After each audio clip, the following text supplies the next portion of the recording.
అవసరం లేదు, ఢిల్లీలో కూర్చొనే వాదించవచ్చు. సో అందుకని ఏం చేస్తున్నామంటే మొన్న కూడా సిఐడికి సంబంధించిన అధికారుల మీద విజయ్ పాల్ వాళ్ళ మీద జరిగిన ముందస్తు బెయిల్ విచారణలో కూడా సిద్ధార్థ లూత్రా ప్రభుత్వం తరపున చేశారు. ఆయనకు కూడా చంద్రబాబుకి ఆయన హెల్ప్ చేశాడు కాబట్టి ఇప్పుడు చంద్రబాబు గవర్నమెంట్ ఫండ్స్ ఆయనకి ఫీజు రూపంలో ఇస్తాడు. గతంలో జగన్ కూడా సీనియర్స్ని పెట్టుకున్నాడు కదా, సుప్రీంకోర్టు సీనియర్స్ని ప్రభుత్వ సొమ్ము వాళ్ళకి ఇచ్చాడు కదా. అలాగే చంద్రబాబు కూడా ఇప్పుడు సిద్ధార్థ లూత్రా పెట్టుకొని పెద్ద ఎత్తున ప్రజల డబ్బు ఫీజు రూపంలో ఆయనకి ఇస్తున్నాడు. నిజానికి ఎవరో ఒక అధికారి ముందస్తు బెయిల్కి సిద్ధార్థ లూత్రా అవసరమా అంటే, మా దగ్గర డబ్బులు ఉంది, గవర్నమెంట్ ఉంది, మాకు పరిచయాలు ఉన్నాయి, ఆయన మాకు హెల్ప్ చేశాడు, మేము ఇప్పుడు హెల్ప్ చేయాలి అన్న పద్ధతిలోనే జరుగుతున్నాయన్నీ. అలాగే సిద్ధార్థ లూత్రా ఉన్నాడు కాబట్టి వీళ్ళు ఇప్పుడు ఆచితూచి వెళ్తున్నారు. హడావిడిగా ఎవరి మీద కేసులు పెట్టి లోపలేసేట్లా. అంటే ఒకసారి మనం కేసు కానీ పెడితే అతను త్వరగా బయటికి రాకుండా ఏం చేయాలి అనేది ముందుగానే వీళ్ళు ప్లాన్ చేసుకుంటున్నారు. అందువల్ల వీళ్ళు ఫర్ ఎగ్జాంపుల్ 8 years లోపల శిక్ష పడే కేసులు అయితే బెయిల్ ఈజీగా వస్తుంది. 8 years లోపలైతే బెయిల్ అంత ఈజీగా రాదు. మనం చంద్రబాబు విషయంలో కూడా జగన్ కూడా అక్కడ తెలివి ఉపయోగించి చేశాడు. 8 years ఉన్న సెక్షన్లు 409 అనుకుంటా ఐపీసీ అవి పెట్టాడు. దానివల్ల బెయిల్ అనేది ఆన్ ద స్పాట్ రాదు. సో ముందస్తు బెయిల్ కూడా కష్టం. సో అందుకని వీళ్ళు ఏం చేస్తున్నారంటే తెలుగుదేశం కూటమి తెలివిగా ఏం చేస్తున్నారు. ఆల్రెడీ తెలుగుదేశం కూటమికి చంద్రబాబుకి ఎప్పటి నుంచో వ్యవస్థల మీద అండర్స్టాండింగ్ అని పట్టు కానీ ఆయనకి బ్రహ్మాండంగా ఉంది. ఈ గత కొంతకాలంగా ఆయన ఇంకా రాటు తేలాడు. ఆయనకి నేషనల్ లెవెల్లో హరీష్ సాల్వే కావచ్చు, లేకపోతే సిద్ధార్థ లూత్రా, వీళ్ళు ఏంటంటే టాప్ 5లో ఉండే అడ్వకేట్లు నేషనల్ లెవెల్లో. సో అలాంటి వాళ్ళని గైడెన్స్ పెట్టుకున్నారు కాబట్టి వాళ్ళు ఖచ్చితంగా ఎలాగా కోర్టుల్ని ఎక్కడ లూప్ హోల్స్ ఉంటాయి, ఎలా మ్యానిపులేట్ చేయాలి, అవతల వాళ్ళకి బెయిల్ రాకుండా ఉండాలంటే మనం ముందుగా ఏం స్టెప్ తీసుకోవాలి, ఇవన్నీ ప్లాన్ చేసుకొని చేస్తున్నారు. అందుకని తొందరపడలా. యాక్చువల్గా వల్లభనేని వంశీ ఎక్కడ దాక్కున్నా పట్టుకోవడం పెద్ద విషయం. గతంలో జూనియర్ ఎన్టీఆర్ ఇతనికి షెల్టర్ ఇచ్చాడని కోట్లేదు. వాళ్ళు ఏంటంటే ఇతను ఏమేమి ట్రై చేస్తాడో ట్రై చేయని లీగల్గా అతనికి దారులు మూసుకుపోయినాక అరెస్ట్ చేస్తే అప్పుడు మనకి ఎక్కువ కాలం జైల్లో ఉంటాడు. ఇప్పుడు ఎందుకంటే ముందస్తు బెయిల్కి వెళ్తాడని వీళ్ళకి తెలుసు.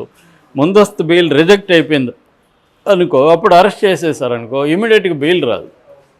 ఎందుకంటే ముందస్తు బెయిల్ ఆల్రెడీ రిజెక్ట్ అయింది. అది లేదనుకో నైట్లు కూడా చంద్రబాబుకు తెలుసు, అర్ధరాత్రులు కూడా బెయిల్ ఇప్పించుకోవచ్చు వాళ్ళు అనుకుంటే.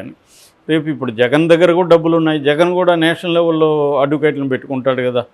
సో అందుకని ఇవన్నీ ఆలోచించి వాళ్ళు ఒక సిస్టమేటిక్గా చంద్రబాబు మూవ్ అవుతున్నాడు. దానికి తగిన నిర్మాణాలను పెట్టుకున్నాడు, దానికి తగిన నేషనల్ లెవెల్లో సిద్ధార్థ లూత్రా లాంటి అడ్వకేట్లను పెట్టుకొని మూవ్ అవుతున్నాడు. సో ఈ కాంటెక్స్ట్లో అంటే ఒక ట్రాప్ వేసి పెడతారు, ఈ ట్రాప్లకే రావాలి. అది అలాంటి ట్రాప్ ఏంది, ముందస్తు బెయిల్లోకే రావాలి అతను. సో ముందస్తు బెయిల్ రాకుండా ఎలా చూడాలి, సో ముందస్తు బెయిల్ కానీ రాకపోతే అతన్ని అరెస్ట్ చేయడం ఈజీ అవుతుంది. ఇది చంద్రబాబు ఒక గేమ్ ప్లాన్. అది అర్థం కాకుండా చాలామంది తెలుగుదేశం వాళ్ళు లేకపోతే మీడియా చంద్రబాబు ఇంకా ఏం చేయలేదు, జగన్ని లోపలేసేయలేదు, సాక్షిని మూసేయలేదు, వైసీపీ కార్యకర్తలు ఇంకా హ్యాపీగా తిరుగుతున్నారు, ఇవన్నీ మాట్లాడుతున్నారు. చంద్రబాబు ఏంటంటే ఒక ప్లాన్డ్గా ఒక సిస్టమేటిక్గా వెళ్తున్నాడు. ఖచ్చితంగా ఆయన చేస్తాడు ఇవన్నీ, వీళ్ళు కోరుకునేవన్నీ 100% చేస్తాడు. మన ప్రొసీజర్ ఫాలో అవుతుండే జాగ్రత్త గమనించే వాళ్ళకి ఇది అర్థమవుతుంది. వీళ్ళ అసహనం ఏంటంటే త్వరగా వేస్తే త్వరగా బయటకు వస్తారనే చంద్రబాబుకు ఉన్న అండర్స్టాండింగ్. కాబట్టి త్వరగా వేయకుండా జగన్లాగా తొందరపడకుండా కూల్గా ఒక పని చేస్తే సిస్టమేటిక్గా చేయాలి, అన్ని దారులను మూసుకొని ఎట్లా చేయాలి, వ్యూహం ఏంటి, స్ట్రాటజీస్ ఏంటి, ఇవన్నీ ప్లాన్ చేసుకుని ఆయన చేస్తున్నారు. అంటే ఒక్కసారి ఒకడు లోపలికి వెళ్తే త్వరగా రాకూడదు. ఇప్పుడు ఫర్ ఎగ్జాంపుల్ జోగి రమేష్ కొడుకు నిన్న జోగి రాజు లోపల వెళ్ళాడు, అతనికి ఇప్పుడిప్పుడే ఇంక బెయిల్ రాదు. ఆల్రెడీ ఏసీబీ ఆఫీసర్ నిన్న ప్రెస్ మీట్ పెట్టి చెప్పింది. ఒకప్పుడు ఇలాగా ఏసీబీ వాళ్ళు సిఐడి వాళ్ళు ప్రెస్ మీట్ పెట్టి చెప్తేమో వాళ్ళని ఇప్పటికి కూడా వేధిస్తున్నారు, అలాగే మీరు ఎలా చెప్తారు అని. ఇప్పుడు అదే జరుగుతుంది ఇక్కడ. సో నేను చాలాసార్లు చెప్తుంటా, పొలిటికల్ పార్టీలకి ఏ రకమైన తేడా లేదు ఇవ్వాలని. అధికారంలో ఉన్న పొలిటికల్ పార్టీ సిమిలర్గా బిహేవ్ చేస్తుంది. కళ్ళు మూసుకొని మనం చెప్పేయచ్చు, ఏమీ తేడా ఉండదు. గతంలో వ్యవస్థలు ఎలా బిహేవ్ చేశాయి జగన్ ఉన్నప్పుడు అంతకంటే ఎక్కువ బిహేవ్ చేస్తున్నాయి ఇప్పుడు అగ్రెసివ్గా. దీని తర్వాత మళ్ళీ జగన్ ప్రభుత్వం వస్తే కూడా ఇది ఇంతకంటే ఎక్కువే చేస్తారు. ఇది రాను డోస్ పెరుగుతుంది. ఈ మొత్తం దీంట్లో సామాన్య ప్రజలు ఖచ్చితంగా బలవుతారు.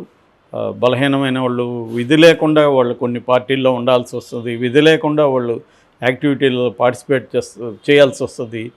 వాళ్ళని కాపాడే మెకానిజమ్స్ తెలుగుదేశానికి బలంగా ఉన్నాయి కానీ వైసీపీకి లేవు. కేడర్ని ప్రొటెక్ట్ చేసే మెకానిజమ్స్ తెలుగుదేశానికి బాగున్నాయి, వైసీపీకి అది వీక్గా ఉంది, జనసేనకి కూడా అది వీకే.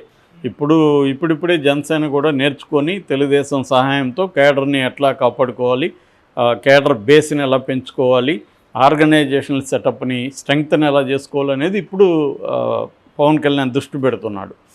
అతనికి ఇప్పటివరకు అంత అవసరం రాలేదు, దాని మీద దృష్టి కూడా పెట్టలేదు. జగన్ కూడా దాన్ని నెగ్లెక్ట్ చేసి ప్రజలకు నేను సంక్షేమం ఇస్తే చాలు, ప్రజలు నన్ను కాపాడుకుంటారు అన్న ఒక సింప్లిస్టిక్ దీంట్లోకి వెళ్ళిపోయాడు. ఈ కాంప్లెక్స్ వ్యవస్థల్ని ఎట్లా పెట్టుకొని మెయింటైన్ చేయాలనేది చంద్రబాబు చేసి చూపించినా కూడా జగన్ నేర్చుకోలేదు. జగన్ మన డిఫరెంట్ మెథడ్లో వెళ్దాము, మనం ప్రజలు జగన్ వెర్సెస్ జనం అన్న ఒక దీంట్లోనే ఉండిపోయాడు. అందువల్ల భారీ మూల్యం చెల్లించాడు. ఇప్పుడు దాన్ని రెక్టిఫై చేసుకోవాలని అనుకున్నా కూడా అంత ఈజీ కాదు. ఇప్పటికిప్పుడు అది చంద్రబాబు అంటే ఆయన లాంగ్ టర్మ్ ప్లాన్ అయింది. ఆయన వేసే సిస్టమ్స్ కానీ, ఆయన ఎక్కడెక్కడ ఏది ప్లాంట్ చేస్తే అది ఎప్పటికీ ఎట్లా వస్తుంది అవన్నీ. ఇప్పుడు ఒకప్పుడు రేవంత్ రెడ్డిని చంద్రబాబు కాంగ్రెస్లకు బొమ్మన్నాడని చెప్తారు. ఇప్పుడు ఆయనకు పనికొచ్చిందా లేదా రేవంత్ రెడ్డిది? అట్లాగే షర్మిలాకి ఇక్కడ ఉన్నప్పుడు తెలుగుదేశం మీడియా కావచ్చు, తెలుగుదేశం వాళ్ళు హెల్ప్ చేశారు. ఇవాళ షర్మిల ఆయనకు పనికొచ్చిందా లేదా? అట్లాగే బీజేపీలో కొంతమందిని పంపించాడు. బీజేపీలో ఉన్న సీఎం రమేష్ లాంటి వాళ్ళు, సుజనా చౌదరి లాంటి వాళ్ళు బ్రహ్మాండంగా ఈయనకి ప్రొటెక్టివ్ కవర్ లాగా పనికొచ్చారా లేదా? ఇలాగ ఆయన ఏంటంటే వేరే పార్టీలోకి మనుషులను పంపించడం, వేరే వ్యవస్థల్లోకి మనుషులను పంపించడం, తనకి సామాజిక వర్గం వాళ్ళని బలంగా చూసుకోవడం, పార్టీని బలంగా నిర్మించుకోవడం, ఈ ప్రొటెక్టివ్ షీల్డ్స్ అంటారు వీటిని. ఈ ప్రొటెక్టివ్ షీల్డ్స్ లేదా సపోర్ట్ సిస్టమ్స్ని ఓవర్ ద పీరియడ్లో ఆయన బిల్డప్ చేసుకుంటూ వచ్చాడు. అవి ఆయనకి ఎప్పటికప్పుడు హెల్ప్ అవుతున్నాయి. జగన్ కానీ కేసీఆర్ కానీ ఆ పని చేయలేదు. జగన్ కొంతవరకు చేయగలిగాడు కానీ అది సరిపోదు జగన్కి. కేసీఆర్కి అసలు లేదు, ఆ దృష్టే లేదు కేసీఆర్కి. కేసీఆర్ తెలంగాణ నా జాగీరు, తెలంగాణ ప్రజల్ని నేను ఇలా మ్యానిపులేట్ చేయగలను అనుకున్నాడు. అది ఇప్పుడు ఆయనకి రివర్స్ కొట్టింది. అందుకనే కవిత 5 నెలలు దాటినా కూడా జైల్లో నుంచి బయటికి తీసుకురాలేకపోయాడు. సో మనం కానీ ఇదే ప్లేస్లో చంద్రబాబు నుండి ఈ పాటికి ఎప్పుడో కూతుర్ని తీసుకొచ్చుండేవాడు. సో అందుకని ఈ తేడా రాజకీయ నాయకుల మధ్య ఈ తేడా ఏదంటే వాళ్ళ ఫంక్షనింగ్ విధానం, వాళ్ళ దూరదృష్టి, వాళ్ళ ప్లానింగ్, ఇవన్నీ ఇంపార్టెంట్ రాజకీయాల్లో. అక్కడే మనకి వ్యక్తుల ఇంపార్టెన్స్ తెలుస్తుంది. సో వ్యవస్థల్ని తను ఎలా యూజ్ చేసుకుంటున్నాడు అనేది నీ టాలెంట్. అంతేగాని వ్యక్తిగా చంద్రబాబు అయినా ఇంకొకరైనా వ్యక్తులుగా చూసుకున్నప్పుడు వాళ్ళు ఏమీ తేడా ఉండదు. కానీ వ్యవస్థల్ని వాళ్ళు ఎలా సపోర్ట్ సిస్టమ్స్గా చేసుకుంటూ వచ్చారు, మోడీ కావచ్చు, ఈయన కావచ్చు, వీళ్ళకున్న ఆ బలం అది. సో ఆ యాంగిల్లో వల్లభనేని వంశీ లాంటి వాళ్ళు ఇప్పుడు ఖచ్చితంగా మిడిసిపడినప్పుడు ఇవన్నీ ఆలోచించకుండా మిడిసిపడితే ప్రాబ్లం ఖచ్చితంగా ఫేస్ చేయాలి. అతను వల్లభనేని వంశీ చాలా ఎక్స్ట్రీమ్కి వెళ్ళి చంద్రబాబు ఆయన సత్యమణి మీద చాలా దుష్ప్రచారం చేయించి ఇవన్నీ చేసి ప్రతి తెలుగుదేశం కార్యకర్త ఆగ్రహానికి గురయ్యారు. సో అది ఎక్స్ట్రీమ్, అది బార్డర్స్ని లైన్స్ని క్రాస్ చేయడం. దానివల్ల ఇప్పుడు అతన్ని ఎవరు కాపాడే పరిస్థితి లేదు. జగన్ అనుకున్నా కూడా కాపాడే పరిస్థితి లేదు. జైల్లో కూడా ఎక్కువ కాలమే ఉండే అవకాశం అయితే ఉంది. ఎందుకంటే చంద్రబాబు ప్లానింగ్ అనేది, అట్లాగే ఆయన చాలామంది బూతులు కావచ్చు, కొడాలని కూడా అరెస్టు చేసే అవకాశాలు ఉన్నాయి. అట్లాగే ఆయన మీద క్యాసినోలు నడిపాడని గతంలో ఇవన్నీ ఆరోపణలు ఉన్నాయి. యాక్చువల్గా ఎప్పుడూ అరెస్ట్ చేస్తారు కొడాలి నాని, వల్లభనేని వంశీ, వీళ్ళిద్దరూ ఒక రకంగా కవలలు లాంటి వాళ్ళు. ఎందుకంటే వీళ్ళిద్దరి మీద తెలుగుదేశం క్యాడర్కి కోపానికి ఇంకొక కారణం కూడా ఉంది. ఇద్దరు కూడా కమ్మ సామాజిక వర్గం వాళ్ళు. అంటే కమ్మ వాళ్ళుగా ఉండే వీళ్ళు మనకి యాంటీగా రెడ్డితో చేరి ఇలా చేస్తున్నారు అన్న, అంటే బయటోడి కంటే కూడా తన లోపల ఒకడు వ్యతిరేకంగా ఉంటే మోర్ యాంగర్ ఉంటుంది, ఎవరికైనా కోపం ఉంటుంది. అంటే మనతో ఉండి మనవాళ్ళు కదా, మనతో కదా ఉండాలి, వాళ్ళతో ఎందుకు ఉండాలి. ముఖ్యంగా అక్కడ కుల అభిమానం కావచ్చు, దురభిమానం కావచ్చు చాలా ఎక్కువ ఉంటుంది ఆంధ్రప్రదేశ్లో. కులం అనే ఫ్యాక్టరు చాలా ప్రెడామినెంట్గా ఉంటుంది అనమాట. అసలు కులం ఫ్యాక్టర్ లేని పరిస్థితి లేదు అక్కడ. సో ఇంటర్ కాస్ట్లు జరిగినా కూడా మళ్ళీ అక్కడ కులం ఫ్యాక్టరీ కనబడుతూ ఉంటుంది. సో ఈ నేపథ్యంలో కొడాలి నాని మీద చాలా కసి. రెండవ కారణం, కొడాలి నానిది షార్ప్ టంగ్. వల్లభనేని వంశీది షార్ప్ కాదు, కానీ అతను బేసిక్గా భువనేశ్వర్ గారి మీద మాట్లాడింది మేజర్ ఇది. అదర్వైజ్ వల్లభనేని వంశీ ఇంత షార్ప్ కాదు. కొడాలి నానిది అట్లా కాదు, షార్పు. అంటే ఒక కత్తితో ఆ మాటలు నాలుక కత్తిలాగా ఉపయోగిస్తాడు అతను. చాలా హర్టింగ్గా ఉంటుంది వినేవాళ్ళకి, యువతల వాళ్ళకి బాగానే ఉంటుంది. మనోడు చూడు ఆడుకుంటున్నాడు, అసలు కొడాలి నాని మామూలుగా ఆడుకోలేదు కదా అని. బాలకృష్ణని కావచ్చు, తర్వాత పవన్ కళ్యాణ్ కావచ్చు, లోకేష్ని కావచ్చు, చంద్రబాబుని కావచ్చు, ఇటు ఎవరినైనా అతను చాలా దారుణంగా మాట్లాడతాడు. వాడు వీడని చంద్రబాబుని కూడా అట్లాగే తెలుగుదేశంలో కూడా జగన్ని సైకో అని వాడు వీడని మాట్లాడే వాళ్ళు ఉన్నారు. ఇప్పుడు సాక్షాత్తు స్పీకర్ కూడా అట్లాంటి భాష మాట్లాడేవాడే. బూతులు, భయంకరమైన బూతులు మాట్లాడిన వాళ్ళని స్పీకర్ని చేశారు. ఈ రెండు వైపులా ఈ బ్యాచ్లు ఉన్నారు. ఇటు మన జనసేనలో కూడా సాక్షాత్తు నాగబాబు అలాగే మాట్లాడతాడు. నిన్న పృథ్వీ, తర్వాత జబర్దస్త్ బ్యాచ్, వీళ్ళందరూ జనసేనకు కూడా ఇలాగే ఉన్నారు. అతను ఎవరు, ఆర్పీనా, చేపల ఆర్పీ అయితే దారుణంగా మాట్లాడాడు మన రోజాని వీళ్ళందరినీ. అతను వీళ్ళ వైసీపీ తెలుగుదేశం వైపే ఉంటాడు. సో అన్ని పార్టీల్లో నేను చాలాసార్లు చెప్తాను, వెర్బల్ డయేరియా బ్యాచ్ అనేది అన్ని పార్టీల్లో ఉంటారు. ఈ పార్టీలు కూడా, నాయకులు కూడా వీళ్ళని ప్రోత్సహిస్తుంటారు. పవన్ కళ్యాణ్ ప్రోత్సహిస్తాడు, చంద్రబాబు ప్రోత్సహిస్తాడు, జగన్ ప్రోత్సహిస్తాడు. ఎందుకంటే ఈ అవతల వాళ్ళని తిట్టాలంటే ముళ్ళును ముళ్ళుతున్న తీయాలన్నట్టు మన వాళ్ళు కూడా అలాగే మాట్లాడాలి. సబ్జెక్టు మాట్లాడే వాళ్ళకి కంటే కూడా ఇలాగ మాట్లాడే వాళ్ళకే ప్రామినెన్స్ ఉంటుంది. ఛానళ్ళు కూడా వాళ్ళనే పిలుస్తారు. ఎందుకంటే ఛానళ్ళల్లో సబ్జెక్ట్ కంటే కూడా గొడవలు కావాలి. గొడవలు వచ్చి లౌడ్గా ఉంటే వ్యూస్ ఎక్కువ వస్తాయి. జనాలకు కూడా మామూలుగా ఒకరు వచ్చి సబ్జెక్ట్ వివరిస్తే బోరింగ్గా ఉంటుంది వాళ్ళకి ఏంటంటే గొడవలు వేసుకొని గందరగోళం చేసి డ్రామా చేసి అరిసి ఇవన్నీ చేసి వాళ్ళకి కూడా ఉంటుంది. అంటే everybody needs a drama. So good or bad.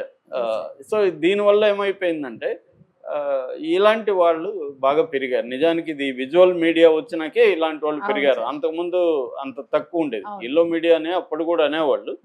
అంటే ఇవి ఈ ఎల్లో మీడియా కాదు, ఇప్పుడు ఎల్లో మీడియా ఏమో తెలుగుదేశానికి సపోర్ట్. అప్పుడు ఎల్లో మీడియా అంటే పెంగల్ దస్తరాం పత్రిక, ఎన్కౌంటరు, ఇలాంటి వాటిని ఎల్లో మీడియా అనేది. అప్పట్లో బాలగోపాల్ కూడా ఎల్లో లైవ్స్ని డిపిక్ట్ చేసే మీడియా అని కూడా అనేవాడు. అంటే వీళ్ళకి ఒక డార్క్ సైడ్ ఉంటుంది రాజకీయ నాయకులకి. ఆ డార్క్ సైడ్ని ఈ ఎల్లో మీడియా, టాబ్లాయిడ్ మీడియా వాళ్ళు అన్ని భాషల్లో కూడా ఉండేవి. మనకి కన్నడలో కూడా హాయ్ బెంగళూరు, లంకేష్ పత్రిక, ఇలాంటి టాబ్లాయిడ్స్ అక్కడ ఒక 20-30 ఉన్నాయన్నమాట. వాళ్ళ పని కూడా ఇదే. సో అలాగా దాని రోలు తర్వాత ఎల్లో మీడియా, అప్పట్లో ఎల్లో మీడియా రోలు తర్వాత వీళ్ళు తీసుకున్నారు నాయకులు. ఎంత బాగా బూతులు తిడితే వీళ్ళకి అంత ప్రమోషను. కొంతమందికి డబ్బులు ఇచ్చి కూడా, మంత్లీ శాలరీలు ఇచ్చి కూడా వీళ్ళు తిట్టే వాళ్ళని పెట్టుకొని వీళ్ళని మీడియాలో ఎవరైతే గట్టిగా మాట్లాడతారో వాళ్ళని, తెలుగుదేశంలో ఫర్ ఎగ్జాంపుల్ పటాభి ఇలాంటి వాళ్ళు ఇట్లా వచ్చిన వాళ్ళు. అంటే లీడర్షిప్, నేను ఆ మధ్య కూడా ఒకసారి చెప్పాను, లీడర్లుగా ఎలా ఎదుగుతారంటే మామూలుగా గతంలో అయితే విద్యార్థి ఉద్యమాల నుంచి, ట్రేడ్ యూనియన్ మూవ్మెంట్లు, యూత్ మూవ్మెంట్ల నుంచి ఉద్యమాలు చేసుకుంటూ ప్రజా సమస్యలు పోరాడుతూ లీడర్లుగా వచ్చేవాళ్ళు ఒక జనరేషన్. తర్వాత క్రైమ్లో నుంచి లీడర్లుగా ఎదగడం అనేది అదొక ఇదైంది. తర్వాత నోరు బారేసుకొని వీళ్ళు క్రైమ్ చేయలేరు, లీడర్షిప్ ఉండదు, ఏముండదు. వీళ్ళు వచ్చి టీవీల్లో, మీడియాలో నోరు బారేసుకొని ఎదుటి వాళ్ళని తిట్టడం తప్ప వాడికి ఇంకే పని చేత కాదు. వాడి ప్రజల తరపున ఏమీ పోరాడడు, ఏమీ మాట్లాడు. ఎదుటి వాళ్ళని బూతులు తిట్టడమే అతనికి ఉండే ఏకైక అర్హత. వాళ్ళు కూడా లీడర్లు అయిపోయిన సందర్భం మనకి వాళ్ళకి కనబడుతుంది. ఈ కొడాలి నాని కూడా అదే స్థాయిలో ఉన్నాడు. యాక్చువల్గా కొడాలి నాని, వల్లభనేని వంశీ ఇద్దరు కూడా ఫ్రెండ్స్, ఇద్దరు కూడా తెలుగుదేశం నుంచి వెళ్ళిన వాళ్ళు అవతలకి. సో దానివల్ల వీళ్ళిద్దరిని మనం అరెస్ట్ చేయాలి. యాక్చువల్గా ఫస్ట్ మంత్లోనే వీళ్ళిద్దరు అరెస్ట్ చేసేస్తారని తెలుగుదేశం మీడియా కావచ్చు, నాయకులు కావచ్చు, కార్యకర్తలు వెయిట్ చేశారు. కానీ ఇప్పుడు 8 నెలలు దాటి 9 నెలలకి ఎంటర్ అయినా, 9 నెలలు అవుతున్నా మొన్న అది కూడా వల్లభనేని వంశీ, ఇంతకుముందు నేను ఒక స్టోరీ చేశాను, వల్లభనేని వంశీని ఏదో నామకే వాస్తే మొక్కుబడిగా అరెస్ట్ చేశారు తప్ప సీరియస్గా ఆయన ఎక్కువ కాలం జైల్లో ఉండే విధంగా చేయలే. ఒక కిడ్నాప్ కేసు ఆయన మీద పెట్టారు. కిడ్నాప్ కాబడిన వ్యక్తి ఏమో కోర్టులో నేను కిడ్నాప్ కాలేదు, అసలు ఈ కేసే, నాకు ఈ కేసుకి సంబంధం లేదు, టీడీపీ ఆఫీస్ మీద దాడి చేసినప్పుడు అక్కడ లేని